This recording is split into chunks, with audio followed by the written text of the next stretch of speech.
So I'll pick up on the same story as Leonardo Rastelli had yesterday. So these are the half PPS 4-point functions, which though I want to look at from recoupling. So that's something that was actually my PhD project. But we had a totally different motivation because this idea that the representations of the internal symmetry that you get are only finite, so the dependence is polynomial, as Leonardo said, is actually an equation of motion in the n=2 formalism, and they thought you would actually get dynamics out of this as some Schwinger-Dyson equation, which was not the case. But we could actually get into the ADS-CFT business because then it turned out that the things we were studying that were related to the gravity calculations that Gleb and Sergei were doing, or that Leonardo was doing, and many people at the time were looking at. So I have a historical plus extended part about these correlation functions, and then an application, of course, because if you want to do 3-point functions to get at OPE data, so structure constants in n=4 any theory, then from a recoupling field theory point of view, that's a very, very hard calculation, because if you go to higher loops, you have to really, in the given regulator, work out what the corrections are, sort of by operator mixing, and then put this all together and do a high loop perturbative calculation. And it's really very hard.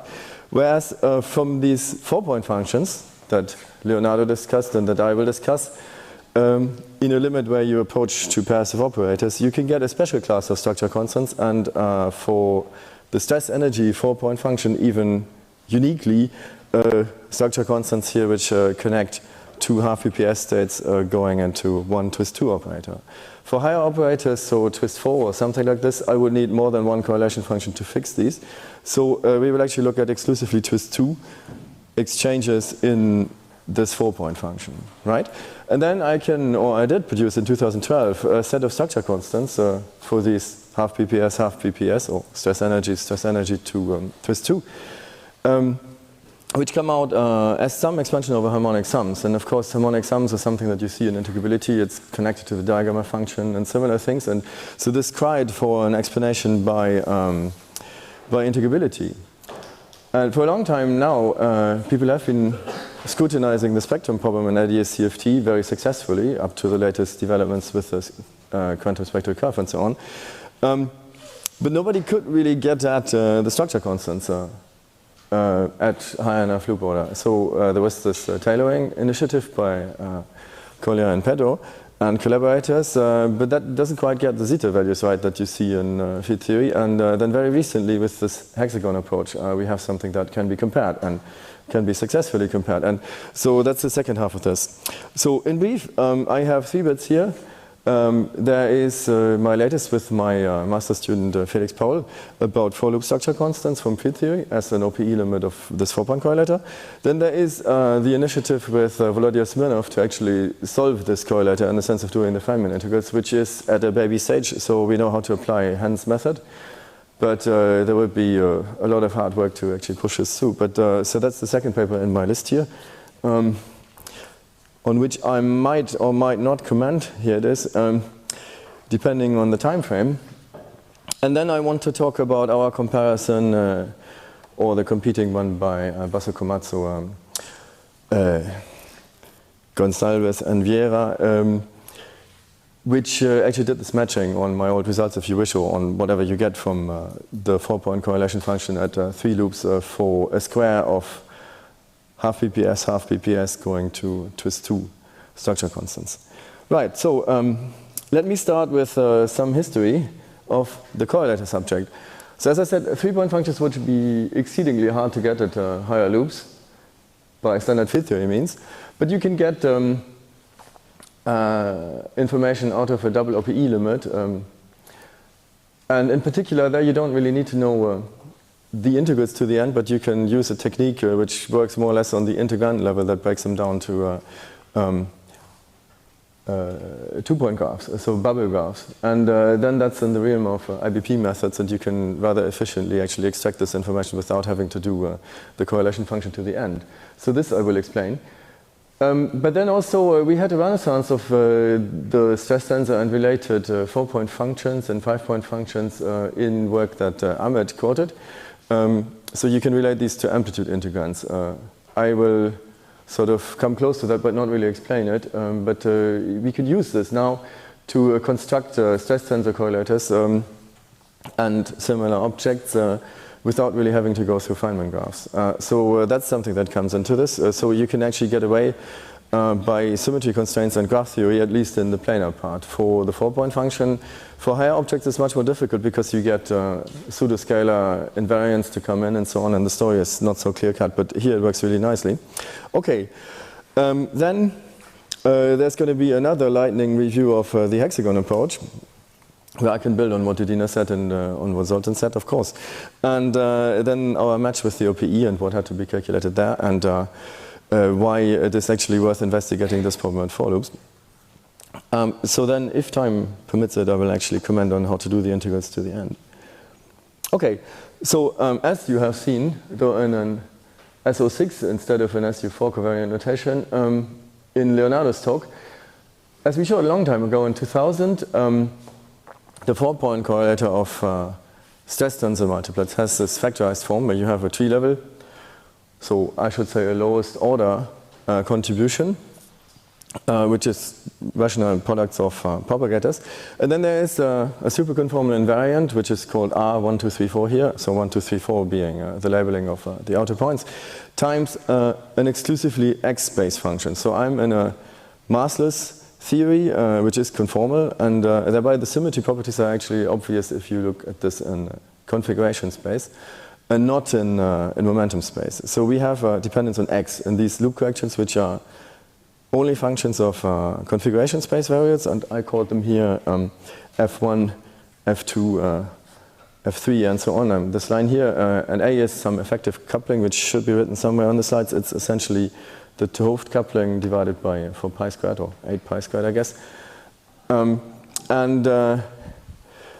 The factor up front, this thing here, it takes care of the SU4 representation theory if you want, and sort of adds in some propagator factors from time to time.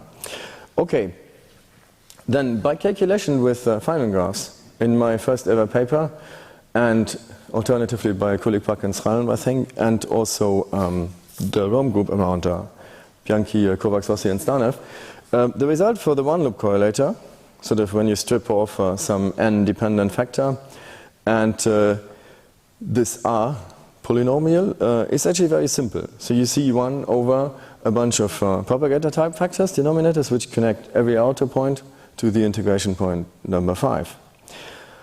And it's what you could hope to get by conformal invariance. So what you see is that the integration point, which is 0.5 for me, it's not an outer point, occurs 4 times in this denominator, and then that outweighs the conformal weight of the integration measure, and the integral actually turns out to be conformally invariant. It's just the one-loop ladder or the one-loop box integral written in configuration space here. So the 2-loop calculation that we did and that the Rome group did, also in 2000, is already a hard one. Because, well, you get twice as many propagators as you want to see, and then there are Laplace operators that you have to build up from some complicated numerator that actually shrink it to something conformal. And we did this by heavy use of supersymmetry, essentially by switching from one side of this conformal invariant R to the other, sort of flipping the integration theta for outer thetas and going back, and then the calculation collapsed and we could do this. The Rome group used conformal invariance and very witty use of various, well, integration by parts relation, as it were, to arrive at this. And so here you see 2 factors, one here with integration point 5 of the same type as at one loop. So every outer point is being connected to every integration point. And then there's sort of a link factor here. And it's a new observation from 2010 or 11, I guess, by Paul Hessop, that the numerator, if you add up all terms and symmetrize between the 2 integration points, which is natural because there's no distinction there, is totally symmetric. And whereas the numerator here is a simple one, so conformal weight 0, no occurrence of x squared, then here every point comes once. So I have x squared 1, 2, x squared 3, 4, x squared 5, 6, and all symmetrized versions of it. And it's totally symmetric, even though point 1 to 4 were outer points and 5 and 6 were inner points. Actually, we don't need this for the argument, but it makes it a lot easier. Because what will happen next? So we generalize this. The 3-loop calculation, so g to the 6th or a to the 3rd, would be very, very hard to do in terms of Feynman graphs, because then we don't have enough symmetry constraints to really get at it. But we just declared this a principle, the structure that we see. So you make one denominator factor of the one-loop box type, every outer point connected to your integration point, and then all the links. And the numerator goes up by 1 unit of conformal weight for every loop order, right? So at 3 loops, you can write down just out of the hat this thing here. So here you have in the denominator, as I said, somewhere here, 3 such vectors. So there's another one here which has 0.7. And then you can make 3 links, so 5 to 6, 5 to 7, and 6 to 7 for my 3 integration points. Now then, the numerator here now has charge 2, conformal weight 2. So every x squared ij, no, the other way around, every point 1, 2, 3, 4, 5, 6, or 7, because it's totally symmetric, has to occur twice in some x squared factor. And then you ask yourself, like, what can I actually do? And so graphically, you arrive at these 4 possibilities. I can make a hexagon, a heptagon, where I connect, well, just once around the heptagon. And clearly, every point is a binary vertex here, so it occurs twice, and this dashed line would be a numerator x squared, right? Then I can do a pentagon and this double propagator, inverse propagator, so an element. You might say you can do a square and a triangle, or you can do a triangle and 2 such elements. Now here comes what Ahmed had been citing. So we know now we get symmetric sums over these, so all S7 permutations for each of these topologies in the numerator. So there's a total of 4 unfixed coefficients in this 3-loop result. And the question now is, like, how do you actually do these? And so what we did first was to use our amplitude correlator duality, which in principle states that you take this 7-point object, which is now our abstract correlator integrand, and divide it by an n-gon, so a 4-gon, in this case to land on the 3-loop 4-point MHV amplitude, or as we worked out, you can do a pentagon limit, where you sort of take a subsequent light-like limit, so x squared I plus 1 going to 0. And you would actually produce an amplitude integrand for NMHV 6.2 loop, or then by dividing out a hexagon and taking this limit, you would actually land on an NNMHV1 loop.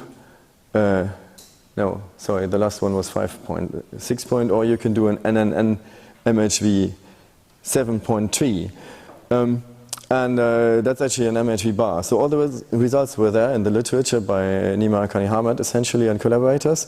And you can simply go and now use this duality and fix a coefficient, and you single out a single one of these 4 topologies here, also not knowing about the total permutation symmetry. There's a reason why I say that, which will become important later. So you single out this one here.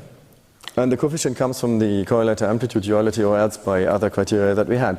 But so we know what the integrand is. Now you will remember, so the other, my A COD case, I get coefficient 0, and I single out B as a numerator for my I43. And then the coefficient is coming from the amplitude duality, if you wish. Now if I remember which were outer points and which are integration vertices, then for the 2 known results from Feynman calculations, so this one here and the 2-loop correction here, you get the 2-loop ladder H, you get a product of 1 ladders squared here at 2-loop level, and at 3 loops you have the 3-loop ladder L, we called it randomly. Then there is the so-called tennis call integral, which is the same as L in this special and non-special, I mean in general kinematics. It's not on shell. Then there are 2 new integrals, which I termed the easy and the hard one, for the reason that easy can be addressed numerically by Mellon-Barnes and hard can't, because it's non-planar, and product terms. So just to say that we managed by use of the symbol to calculate these 2 things, E and H, in this paper here. But at 4 loops and beyond, essentially, apart from the ladders and what's dual to them by these flip identities that actually establish the equivalence of L and T, little is known about the integrals. So if something can be done like Leonardo had in terms of just looking at Mellon representations for this thing and sort of imposing axioms or so, that would be very welcome, because we have a problem here in integrating this, right? So you can, as I said, use expansion by regions and do still a lot of hard work and actually get at a 3-loop structure constant, especially for this case, half BPS going to twist 2. Because then the single correlator is enough and you don't have to supplement it by complicating mixing problems to establish a single structure constant. Okay, this argument generalizes to arbitrary length L for the outer operators. So I needn't look at the stress tensor multiplet, which is like in the spin chain language, like ZZ under a trace. So you can do ZZZ, you can do ZZZZ, and so on. And what you find is that 2 loops, as established by Gleb and Emery, and I don't recall the list of authors like a long time ago, actually picks up 2 functions, where you would essentially separate this bit with the 2 letters from that bit here, so you get 2 coefficients. 3 loops will have 3 coefficients, but they close on the same integrals in the planar part, so you don't have to do more integration if you wish, but there are 3 independent functions that if you could fix it on the integrated level, like Leonardo did, you would find. And it's easy to guess that at 4 loops there would be 4 or more, I guess. Right, okay. So by expansion by regions, structure constants came for stress tensor Konishi in this paper by Vasco Gonzalez, and I and Felix could expand a little bit on that up to spin 8 for twist operators in my latest paper here. So a word about asymptotic expansions. Here is the box integral again, or the 1-loop ladder, which I had before as an integrand, and unfortunately a factor 2 missing here for what's coming, I guess. But since it's conformal, this is finite, so it has no divergence, as long as you don't do anything fishy with the outer points. So you can keep them completely unspecified, so you will find a finite result. But it will have the form of a prefactor which absorbs the conformal weight, and then there are these 2 cross ratios, appropriately named little u and v in my talk, as they always are. I think it was Aldai and Maldacena which first wrote this parameterization here by some new variables x and x bar for u, and 1 minus x and 1 minus x bar for v, the other cross ratio. And the idea here is that if I want an OPE limit, so I approach points 1 and 2 and I approach points 3 and 4, then this corresponds here in this parameterization to just simply sending x bar to 0, because then you will see the first one goes to 0 and the second one here goes to 1 minus x. So if you did things in the usual way of just sort of taking a Euclidean limit on the original 4 vectors, you would also see that u goes to 0, whereas y goes to 1 minus something which is typically called v. If you now do an expansion of any correlation function in small quantities, you will do this in u and in y, which is 1 minus v, or which in this parameterization is simply 1 minus x, where u in a conformal picture actually is the dimension of the operator in the middle, or the expansion in u tells you that, and the expansion in y will be characteristic of the spin of the operator that you couple to in the middle of the OPE. So the picture here is you have 2 operators going to a third one, and there's a 2-point function and another 2-point function, and here you have some enormous dimension delta and some spin in the middle.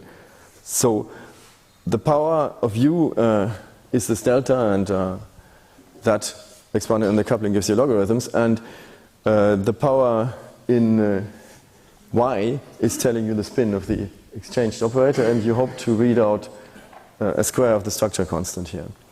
Okay, so another point here to get at the Feynman graph method. We can send in this thing here 0.4 to infinity, because then that factor cancels against this one and you still have something that you can recognize.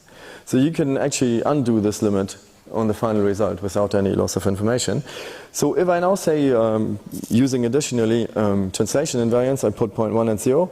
I say, for example, x2 is small, because x1 is 0, so then that's the same Euclidean limit. And x3 is sort of some distance away, right, which is finite. So then you see u in these variables p1, p2 would be parameterized as p1 squared over p2 squared. So p1 squared is characteristic of u, and here you see what is to be identified with y, right? So I can do this. So I'll actually sketch Swinner's method here on the one-loop box. First you have to know if you have an integral of the type some momentum k squared and k minus an outer momentum. So that looks like a bubble integral. You'd have this here, right? So that's q and here's k. Then there is an explicit solution for this, which one can see in many papers. I guess it's Chaturkan and Kachov, my pronunciation, in terms of gamma functions. Now I want to use this, so look at my box, which I've rewritten in terms of P1 and P2 here, as k is x5, essentially the integration variable, then there's k minus P1 is x15, and this would be x25 or so, something like this. No, 2,5 and 3,5 squared. And now I say P1, and this limit is much smaller than P2, as just a Euclidean length. I want to do things in Euclidean space. So then I can actually say, well, assume first the integration momentum is large, so it's of the order of the large momentum. Then I make a geometric series out of this factor here. So I simply expand k minus P1 squared into a geometric series, and P1 squared was characteristic of U, as I say, so I throw it out. So you just get the simple sum. Now then my integral becomes a bubble. So I get from a 4-point integral by sending a point away to a 3-point integral to a 2-point integral, which depends only on P2. And I can do this by the formula above. And I get something in terms of gammas. Of course, I'm wrong in doing it, because this expansion is only ever valid when the length of k really is bigger than the length of P1. So what you get here is a series of divergent terms, right? So Smirnov's realization in this, which is really very beautiful, is that if you do the opposite thing too. So now I say in the so-called soft region that k is small. Just do the geometric series the other way around, right? So now here, this is not valid when k is not small, right? So in the UV, you get a big problem with this kind of expansion. And again, you get some divergent combination of gamma functions in Dirac. But since dimensional regularization doesn't tell you what is UV and what is infrared, then you can add up the two things, and you see that the pole cancels, and you get the correct finite expansion that you would have got with Gegenbauer methods, for example, where you actually do pay attention to how you expand. And this can be done for higher loop integrals. So what you get always here is that if at 4 loops I do this trick, I get 16 regions according to which momentum is large or small, which I have to address. And when they are all hard, so of order P2, you have a very hard problem, because you do get a 4-loop bubble, but as you see, you count up the denominators, right, of the integration momentum. So IBP methods are quickly coming to an end. But you can, by powerful programs, to sort of fetch a few orders here. I mean, 3 loops was good enough because there's this Mincer system which is purpose-built. It can do nothing but massless propagator bubbles. But this it does excellently. And so I could go to spin 33 or something. But with the best software that you can use at 4 loops at the moment, so that's Fire by Alexander Smirnov and Lightweight by Raman Lee.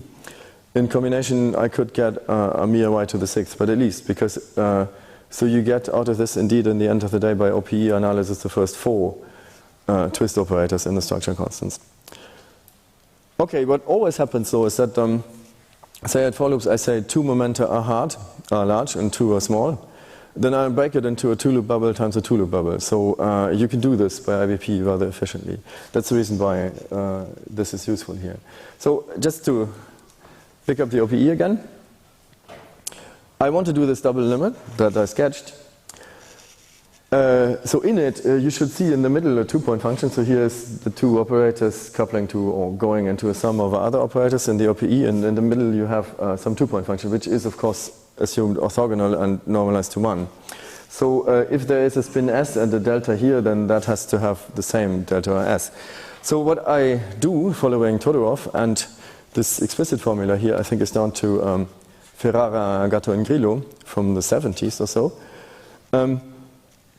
You just switch to a convenient basis to write your expansion, which is given by these 2 F1s in terms of y and u. And it's a triangular change, because if you have spin S, then there's a power y to the S up front. And if now, for gamma, you write something as a power series and the coupling A, you make this u to the gamma half into logarithms and powers, right? So this you can match on an asymptotic expansion as I had with the graphs.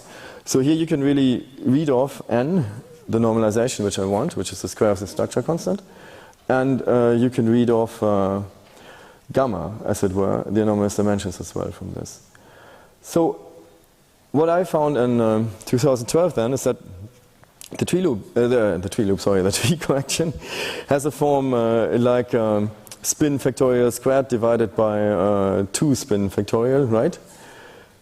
And so here you would actually switch off the anomalous or G-dependent piece.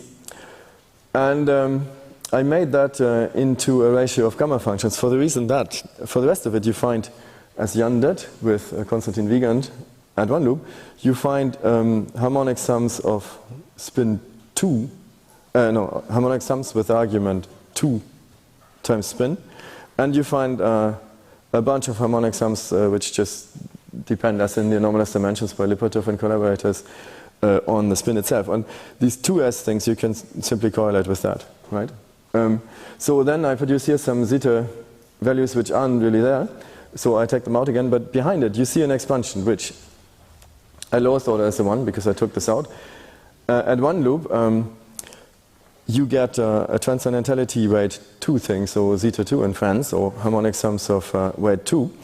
At 2 loops, you get a weight 4, but there you have a zeta value, zeta 3, times something which is transcendentality weight 1, and there's something which is just harmonic sums, so no zeta value in it. And I want to highlight this point, and at 3 loops, there would be zeta 5 times something of transcendentality weight 1 in terms of harmonic sums, zeta 3 times something of weight 3 and a weight 6 bit. The point is that these zetas are so hard to get from integrability, and they correspond to these exchanges of mirror particles that we have seen in the talks before. So the tailoring scenario, because you are dealing with beta roots which are to the lowest order roots of some polynomial, actually for my twist sector here, Hahn polynomials. So you are solving polynomial equations, and by definition of transcendentality, zeta is not coming from here, right? So you have to do something more. You need some infinite sums to actually produce this. And right, and the hexagon does that. And so I was like really thrilled when this proposal came, and of course we ran and tried whether things actually work. So these were the results. Anomalous dimensions. Here is S1 for gamma 1 is the Dolan and Osman result. Then gamma 2, one could have read off, they could have read it off, but didn't, so I did. And then gamma 3, well, I mean, the structural constants really. I mean, this is Lipatov and Kotikov and collaborators, Willi Janine also in it. But for the structure constants, rather similar. So if you have, for gamma 1, the first anomalous dimension, transcendentality weight 1, then 3, then 5, and at 4 loops it would be 7. So for the structure constants you get weight 2. This is the first, so the zeta 3 times transcendentality 1, so it's a correct weight 4 term and a rational one. So I should say rational in the sense that when I know how it depends on the spin, I can say what the transcendentality weight is. But if I pinch the spin to any given value, of course you get some huge rational number out of this, right? And the direct evaluation of 3-point functions got up to here, whereas you sort of get for free also the g to the 6th result for the structure constant, practically from this much more complicated, theoretically 4-point correlator, right? The square of it, I should say. Okay, so then the new thing is to do this at 4 loops, but as I said, I mean, I don't get enough information out of IBP systems to really do a fit, because a fit of the type, this was a fit on Mincer, because I could go up to spin 33, and then there were some symmetry considerations that these series must satisfy, and I was missing 5 constants, which you can fix by sort of guessing one, and if it's right at the next spin, then you can be sure, but so some experimental mathematics. But selection rule here is that only the leftmost index had a minus sign, which means an alternating sign in summing. Okay.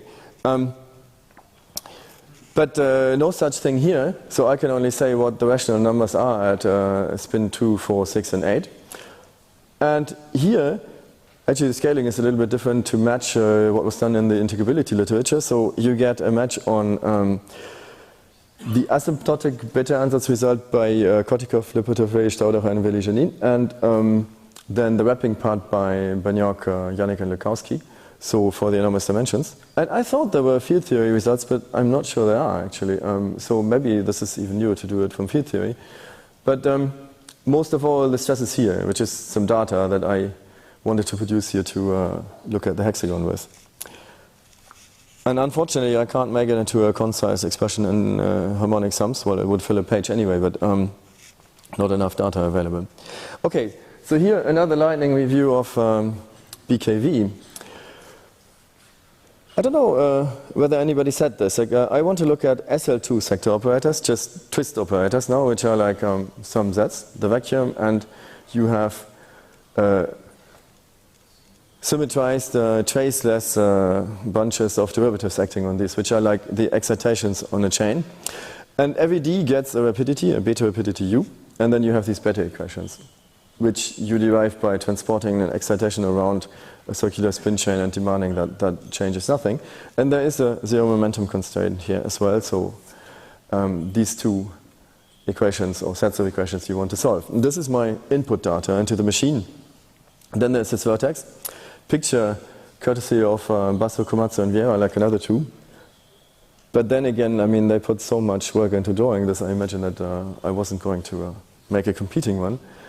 I mean, you would not copy Mona Lisa, would you? So I want really the situation here where I couple a length 2 to length 2. So the picture looks like this.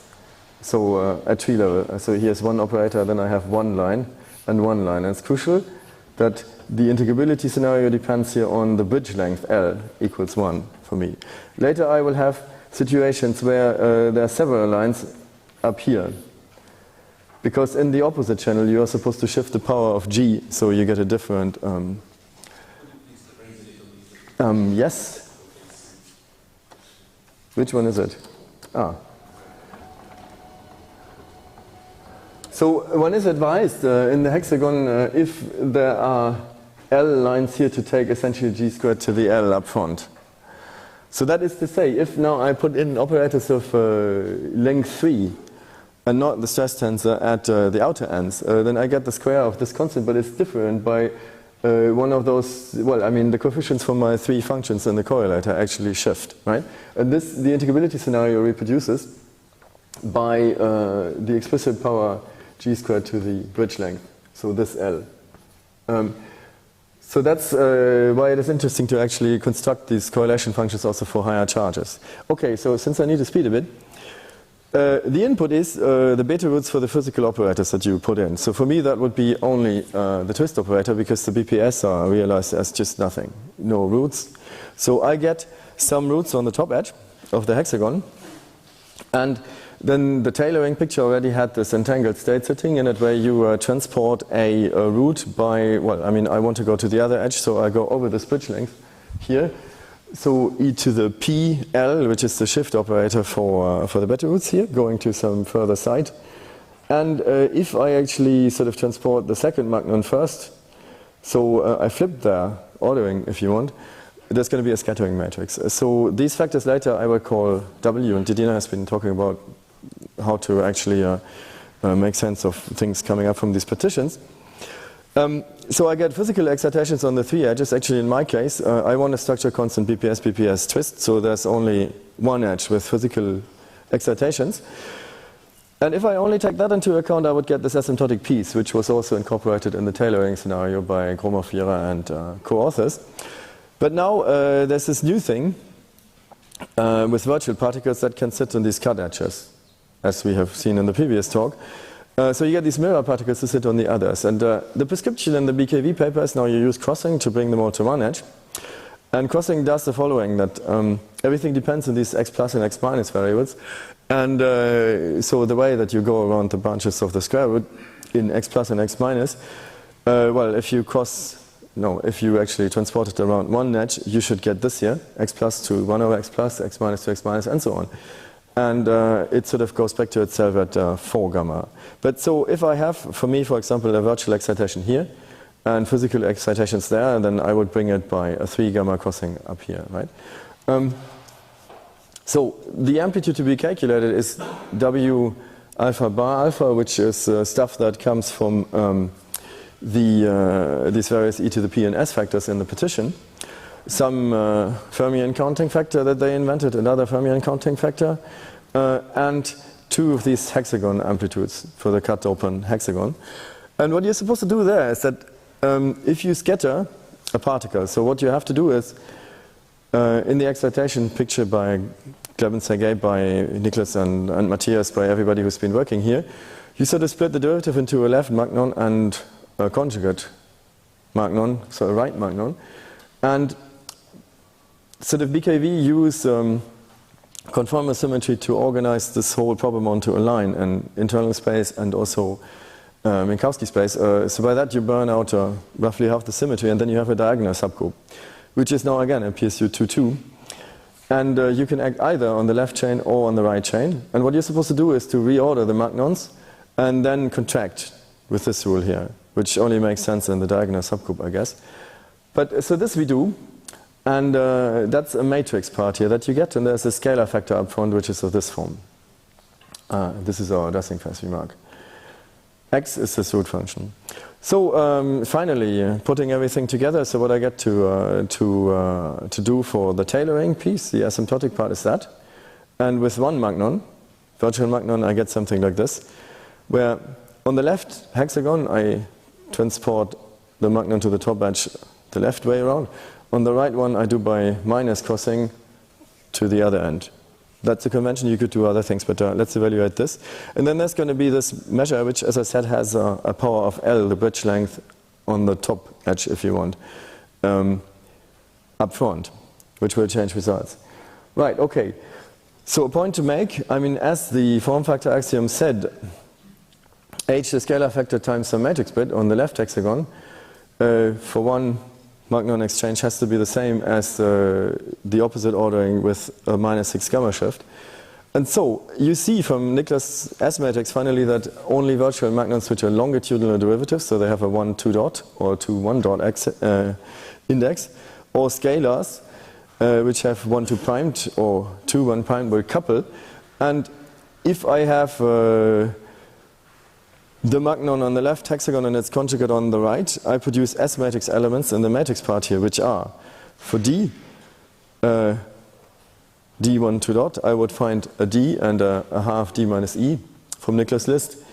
Or I would find, for the conjugate derivative, a half D minus E on the left hexagon and D on the right, and then GL or, again, GL for the scalars. And now using this form factor axiom, you see that these are the same. So I can actually factor this out. And by adding up the 4 things, as was pointed out by BKV, in the original paper, you run up the bound state number 1 transfer matrix, though at mirror kinematics. And that expanded to G squared using what I found in the BKV paper, but I think it goes back to the form in Kazakov's and collaborators' transfer matrix, is this. So you get a bunch of Baxter polynomials, and then this S1, I just substituted the eigenvalue for the energy operator. These Baxter polynomials are, of course, like the outer rapidity minus every other rapidity. Okay, so this produces a correction where to leading order you get that, which I evaluated by a shift trick. So you shift the bound state counter away into the measure, essentially, and then do the sum. Then it converges. Otherwise, this would be divergent because you integrate over u, and u is really essentially only in the numerator. So that works really nicely for all the contributions that we got, also the mirror addressing phase and so on. And it depends, because of this thing here in the mirror measure, it depends on the length of the outer operators. So you can do a case where the length is 2, then this wrapping correction is OG to the 4th. You can do a case where L here is 3, so you get it to come in at G to the 6th, or for L greater or equal to 4, it's gone. So the 3 independent functions that you would also see in the correlator analysis. So adjacent channel have one peculiarity. So then if you have the mirror magnets to sit on edge 1 and -1 if you wish on the other side, then the distance by counting crossings is only 2 here. So that doesn't make much of a difference for most of the calculation, but it does for the dressing phase, because by the crossing equation, the dressing phase has a sort of a 4-gamma monodromy, which just is the Yannick equation twice. And that runs up a denominator which is of this type. So for either the magnons on the left partition, so the ones that go to the left hexagon, or for the right, but not for both. And so bringing this onto a common denominator, where's my cursor? Ah, right.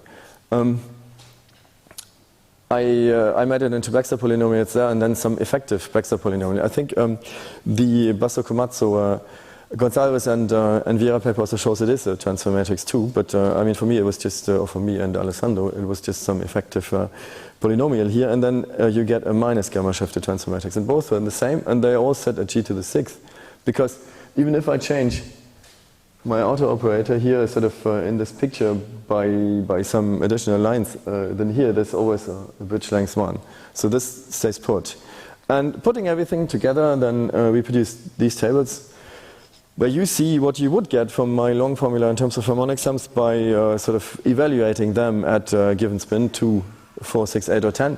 And then these zeta pieces that come in at g to the 4th as calculated in the original BKV paper, and here now also at g to the 6th. And that's exactly what I had. And then for L equals 3, so we made a scaling mistake in the original version. So eta has to be a half here in this table for L equals 3, and eta would be naught. So an absent contribution for L equals 4. But it really is what you would get from field theory. And then there was a paper by Drummond, Haslab, Chitrin, I think, and Sokochev, who did the higher length correlator and find matching values. And so did also the original authors in this paper here. So conclusions, before I maybe get to comment a little bit on this hand method still. The important quantum number in this hexagon approach is the bridge length. It's somewhat surprising if you think of a field theory-minded calculation of this type. And that brings a length dependence into it, which we could very nicely check here for these O2, 2, and then 2s is supposed to be a twist 2 operator with spin s. Then length 3 outer operator going to those same twist operators, or a general length. And so we were not the only ones to derive this. Then you can actually do what I had summed up in the beginning, not appealing to the global total S maximal permutation symmetry group, but by various amplitude limits, you would see that higher length, also mixed correlators of the type 2, 3, 3, 4 or something, they will always factor into, well, you get more bits, they break apart, but some propagator factors times sort of 3 functions at 3 loops, 4 functions probably at 4 loops, and so on. So we'll do this analysis, of course, duly for 4 loops. But in this way, Chichu and Drummond, Haslab and Sokochev could confirm our predictions here. Outlook now, if you want to do this same exercise at 4 loops, then there's a problem, because you will run up a double pole between 2 mirror magnets when they actually sit away from each other on by a 2 gamma shift. This is a double pole because it happens on the left hexagon and on the right hexagon, right? And so then you don't know how to integrate. So Alessandro and I and Yunfeng as well, and maybe Steiner, we looked into this problem initially quite hard, but then it didn't really get anywhere, I must admit. So the idea was to compensate this pole by a norm. And BKV in the original paper, they even tell you what to do. I mean, so you take the hexagon and put the third operator to be the 1. But then you get a hexagon which has 2 sets of physical roots. And the scattering is completely horribly non-diagonal, and we didn't really succeed in doing anything. But so clearly, away from this question as to whether you can actually do things at 4 loops here in this case, I would like to know how to do this when you have more than one non-trivial operator on the hexagon. Of course, Didina had things about that, but I mean, this situation really is very complex when you want to do weak coupling here with these 2 sets of rapidities. Also because it's singular, because you have the same rapidities twice, right? Then on the correlator side, so Volodya Smirnov and I started to actually do an integral. So that was a lot of work, but we understood how to do it. And there's a competing scheme by Vladimir Mitov, by Paul Heslop, and Johannes Henn himself, who wanted to do this by a version of Caron, and Henn in 4D. But that's really very intricate, and I mean, Volodya and I sort of went the D-dimensional way, which is more well-established, and you can use all the standard software like Fire. But fortunately, you can extract the most obvious set of structure constants by the expansion by region here. Then what I would like to know, and I've been living with these 4-point correlators for a long time. So can I do something like an octagon but for the 4-point function? No, I mean with these integrability methods. So I would get a machine that gives me kinematics. I mean, so that would be fascinating. It has worked in the bubble ansatz for amplitudes to get kinematics out of integrability. So why not? I mean, maybe one can think about that. And then last but not least, I mean, what is the correlator explicitly, as in our paper? And I think I have 5 minutes, or 5 minutes. So here's Henn's method. So very briefly, what is IBP? So the archetypal example of an IBP relation is the triangle rule. So I have the integrand is this minus the bottom line. So I have an ingoing P1, a loop variable P, and another ingoing P2, no, an outgoing P2 for my signs to be right. And these lines have some exponent, which you call index in IBP. So typically you think of these as being integer because that's your stack. So what you do now, you label this integral by its indices and then introduce at this point an operator dp mu p mu, where I discard boundary terms and just let this act onto the integrand. And I find a relation of the type. And you will use this, for example, in a graph which is like this, sort of the two-loop master that you could get. Say the triangle is this one, and my P1 and P2 line would be these, right? So you will use the iteration to decrease this index, or this index, till it's 0. And then the integral is trivial, and you can integrate up. Right, that's the whole system. And you can make this into a science. Actually, it is a science. But you can also see, say I have a total of 7 on these, I mean, so alpha naught plus alpha 1 plus alpha 2 equals 7. So I roughly have to apply this triangle identity 7 times. And so you produce like 4 to the 7 terms or something. So the difficulty is just the size of this, right? Already at 2 loops in my example here. So this situation still is nice because I can just, on this topology, for example, iterate the rule. It's sort of closed form. If your computer is powerful enough, you will get there. So what this light rate system by Raman Lee does is very clever, because for general topologies, general kinematic dependence and so on, when there is enough processing power, it looks for closed form relations of the type. And that's very beneficial in this game. But if you don't find it, there's only the Laporta algorithm, where you just write all relations that you can get for some family of integrals and just hammer it through a Gauss elimination, and that's what Fire does. But Fire can use information from light rate, and then it's like the min set 3 loops, and it works nicely. What you get is, sometimes, this integral would collapse. But it collapses to some coefficients times that. No, sorry, 2 of them. So that's when you snap the middle line. So some C of D, the dimension, and the alphas, plus another C times this thing, I guess, right? These are masters.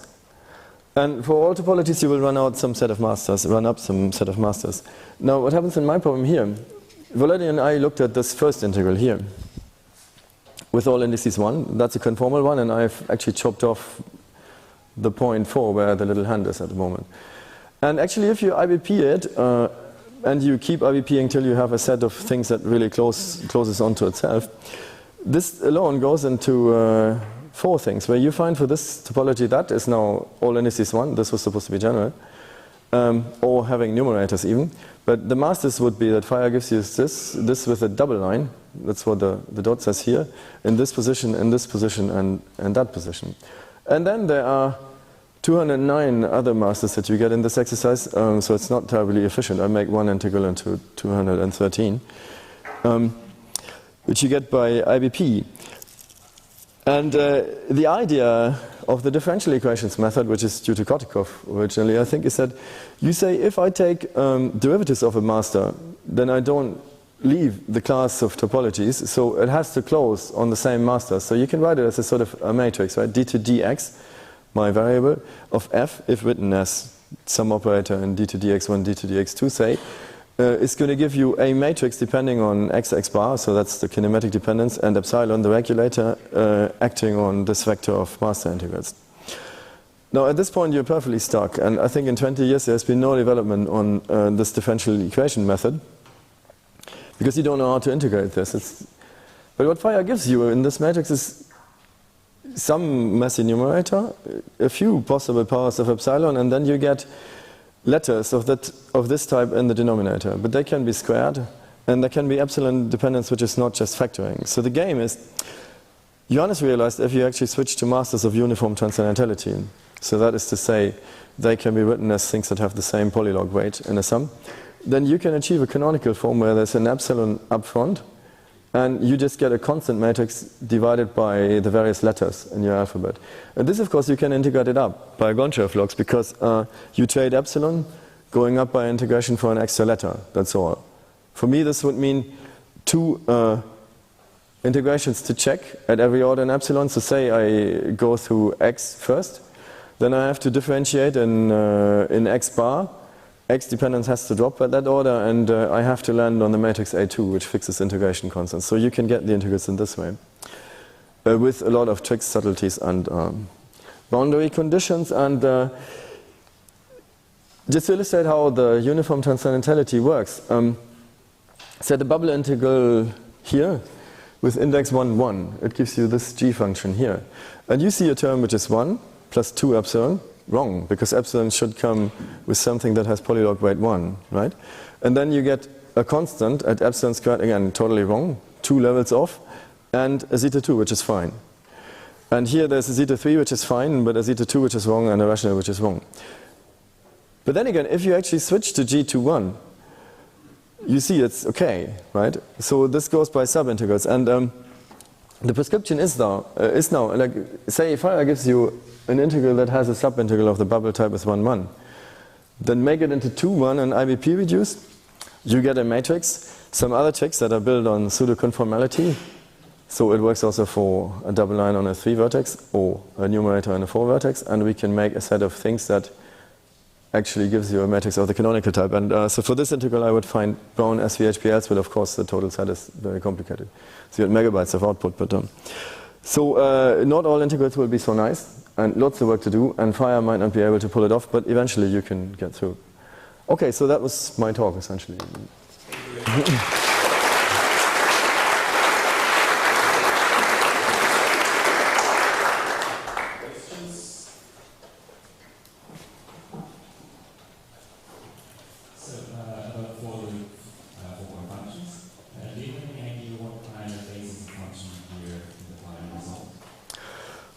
Well, I mean, for sure it's going to be away from the Brown SVHPL. So you will get single-valued combinations, but the letters are complicated. I mean, so already in my problem here, you can see quite a few.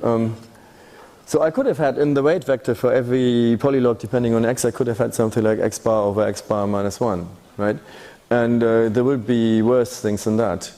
But I mean, short of doing the exercise, I can hardly say what the set of letters is going to be in the end of the day. No. But what I do know is that most likely, by experience, every single integral is going to have at least one factor of 1 over x minus x bar. Comment related to Leonardo's talk. So I said to him yesterday, this is work by Sokachev and Kochemsky, where they do these energy correlations, and they take a Mellin transform of what I had called E and H. And I do recall that the transform was horribly hard to do, because Emery was moaning about it. But it may be that the Mellin amplitude that they got was finally relatively simple, so it would be worth looking at that most definitely. So maybe you can then again declare properties and not do the integrals, but sort of guess and